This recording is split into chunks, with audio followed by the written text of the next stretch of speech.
नमस्कार जी, मैं मंजू। आज सितंबर की 25 तारीख है, 25 है। और आज भी मेरा गार्डन कई महीनों से जो खिलता रहा है वैसे ही खिलता अभी भी खिल रहा है। और कई भाई बहन इससे बोर भी हो सकते हैं, बट मुझे देखना इसे अच्छा लगता है।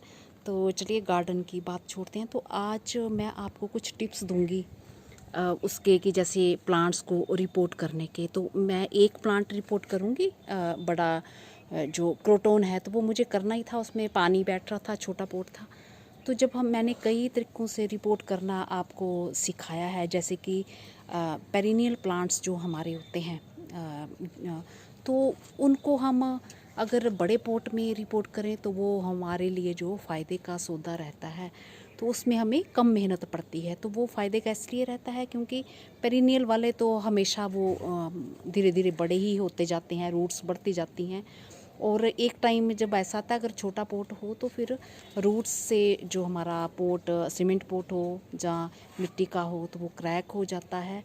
तो क्रोटोन को खैर मैं करूँगी, वैसे मैं ये आम तौर पे बात बता रही हूँ कि इस तरह से की बात बता रही हूँ। और छोटी जो पौध होती है तो उनके लिए जैसे एनुअल होते हैं, तो वो कुछ महीने उनकी लाइफ होती है, तो उनके लिए हम छोटे छोटे पोट भी इस्तेमाल करें तो वो आराम से हमारे प्लांट चलते हैं। और मैंने ये भी चीज़ सिखाया है कि जैसे गार्डन के ये कूड़े कचरे, ये जो पूरे प्लांट्स निकलते हैं, हरे भी मैंने इस्तेमाल करना सिखाए हैं और सूखे वाले भी मैंने इस्तेमाल करना सिखाए हैं। तो हरे प्लांट उन चीज़ों में करें जो बड़े पोट हों और धूप में आपको पौधे रखने हों।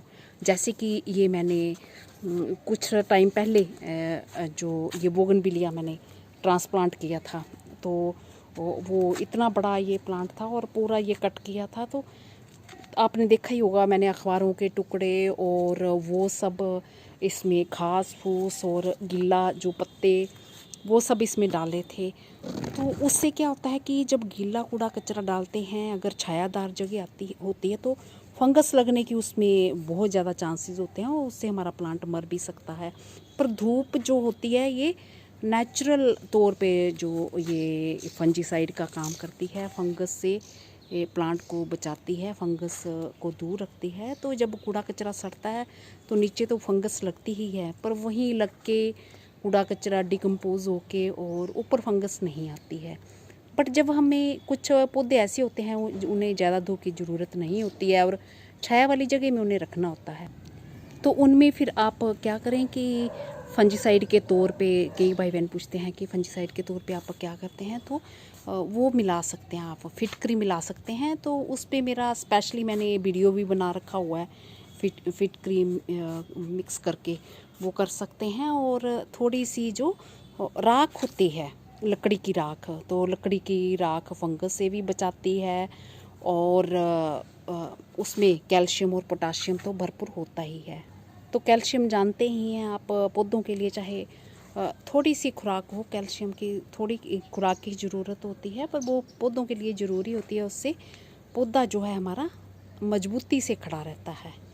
तो ये चीज़ होती है। तो चलिए अब मैं आपको दिखाती हूँ। और जब भी हमेशा आप बड़ा प्लांट कोई रिपोर्ट करते हैं, अगर आपने कटिंग कोई तैयार कर रखी हो छोटे पोट में, तो फिर रिपोर्ट करते हुए वो बड़ा पोट लें, तो ये करें। और कुछ ऐसे जो प्लांट्स होते हैं जो कि जिन्हें मॉइस्ट मिट्टी पसंद होती है, जैसे कि हमारा क्रोटोन हुआ, जहाँ भी मुझे नाम याद नहीं आ रहे हैं, तो जो भी इस तरह के प्लांट्स होते हैं तो उन्हें आप अगर प्लास्टिक पोट में लगाएं तो वो अच्छे से चलते हैं, क्योंकि उनमें मॉइस्चर ज़्यादा टाइम तक रहता है। पर हाँ, ड्रेनेज सिस्टम अपने अच्छा देना है। तो मेरा ख्याल है ये टिप्स जो हैं आपको पसंद आए होंगे, जो जो मुझे याद आ रहे हैं। तो कई बार ऐसे होता है कि वीडियो बनाते हुए हम बिल्कुल मैं भूल ही जाती हूँ, मैं कुछ और भी बताना चाहती हूँ बट उस टाइम मुझे याद ही नहीं रहता। तो अगर हम इतने सारे टिप्स को भी जो मैंने बताए हैं अगर फॉलो करते हैं तो भी ये हमारे बहुत ही काम के और बढ़िया है हमारे लिए। तो मैंने क्या किया था कि क्रोटोन की एक कटिंग छोटे से पोट में, सीमेंट का पोट है, तो उसमें मैंने शायद मेरे ख्याल से वो, हाँ, 6 इंची भी नहीं है, क्योंकि मुझे अपने हाथ से नाप के पता चल जाता है अगर कितने साइज़ का पोट है। तो वो बड़ा छोटा पोट था, तो मैं हर रोज़ सोचती ही रहती थी इसकी इसे जब कटिंग तैयार हो गई थी इसे बड़े पॉट में ट्रांसप्लांट करूँगी, बट मैं कर ही नहीं पाई क्योंकि कई बार ऐसे होता है जो प्लांट्स हमारे ईज़िली चल पड़ते हैं, ज़्यादा मेहनत नहीं लगती है, तो फिर हम उनके बारे में ज़्यादा चिंता करते ही नहीं हैं, और फिर वो धीरे धीरे जब एक टाइम ऐसा आता है कि वो ख़राब होने लगते हैं, तो अब उसमें उसका रूट बॉल बन गया है और वो थोड़ा उसमें प्रॉब्लम हो रही है। तो मैं आपको दिखाती हूँ, पानी बैठ रहा है, तो अगर मैं अब नहीं उसको चेंज करूँगी, रिपोर्ट करूँगी, तो फिर वो मेरा प्लांट जो है मर जाएगा। तो आप क्रोटॉन का ये प्लांट ये देख रहे हैं, तो ये मेरे घर के नीचे ही ये गैलरी में पड़ा है, तो अब वहाँ धूप जो है कम आने लगी है। साथ में जो घर बन गया उसके कारण जो है दीवार उठ गई है और धूप कम आती है, तो मैं इसे टेरेस पे लेके आई हूँ। तो मैं इसकी रूट्स को डिस्टर्ब नहीं करूँगी। तो बिल्कुल छोटा सा पॉट है, ये मैंने कटिंग से तैयार किया हुआ है और मैं चाहती थी इसे ट्रांसप्लांट करना, पर मैं कर ही नहीं पाई। तो अब क्या हो रहा है, ये बोरिंग का पानी देते हैं तो उससे ये ऐसे, ये देख रहे हैं आप, ये पूरे ये सोल्ट जो पत्तियों पे हर रोज़ धोते हैं ये बैठ जाते हैं।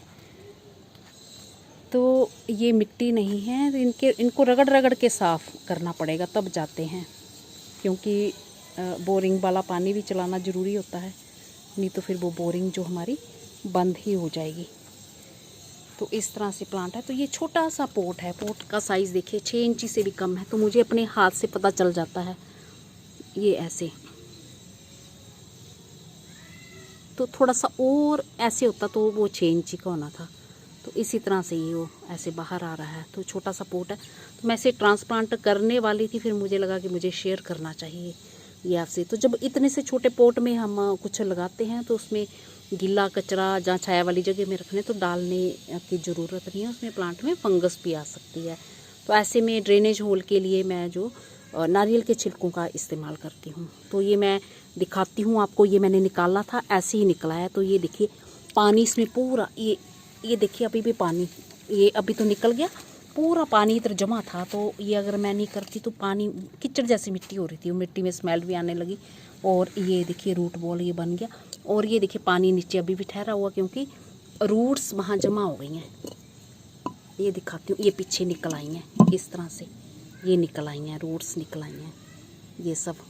तो इसने ड्रेनेज सिस्टम जो बंद कर दिया था, ये होल को बंद कर दिया था। और अगर मैं इसे नहीं करती हूँ, ट्रांसप्लांट नहीं करती, तो ये फिर मेरा प्लांट ये धीरे धीरे किसी दिन ये मर ही जाता फिर ज़्यादा ओवर वाटरिंग से।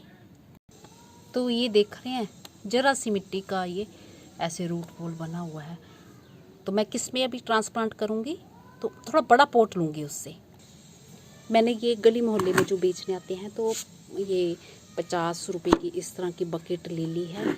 तो आजकल कोरोना वायरस के कारण मैं बाज़ार जाना पसंद नहीं कर रही, तो उन्हीं से ही ले रही हूँ। तो इसमें ड्रेनेज होल मैंने खूब सारे बना दिए हैं। ये साइड में ये देखिए, ये भी दिया है, ये भी दिया है साइड में, और ये खूब 7-8 ऐसे बना दिए हैं। ये नीचे नहीं बनाए ताकि साइड से पानी ये निकल जाए, ये पूरे ऐसे, ये ऐसे बना दिए हैं। ये इधर भी बना दिए हैं ताकि इनकी रूट्स को थोड़ी हवा भी मिलती रहे, और ये नीचे भी बना दिए हैं। तो प्लास्टिक पॉट में जितने ड्रेनेज होल हों उतने बढ़िया रहते हैं। तो अब इसमें मैंने कूड़ा कचरा जो अपने गार्डन का थोड़ा गिल्ला भी भर दिया है। तो आप सोच रहे होंगे कि छाया वाला पौधा है तो गिल्ला क्यों भरा। तो मैं इसकी रूट्स को डिस्टर्ब नहीं करूँगी, और कुछ दिन ऊपर छत पे दीवार के पास रखूँगी इसे, जहाँ की 3-4 घंटे की धूप लगे। और इसमें क्या डालना है, मैंने सुबह एक गमले की मिट्टी, जो मैंने चाहे मैं ऐसे भी रख सकती थी, तो मेरे पास मिट्टी है सुबह की बनी हुई। एक गमले में मैंने थोड़ी पुरानी मिट्टी थी, तो वो 2 हिस्से मिट्टी के हो गए थे, और एक हिस्सा उसमें मैंने और गोबर की खाद मिला दी थी। तो बड़े टाइम से खाद नहीं मिली थी, तो ये थोड़ी सी मिट्टी हम डाल देंगे इसमें।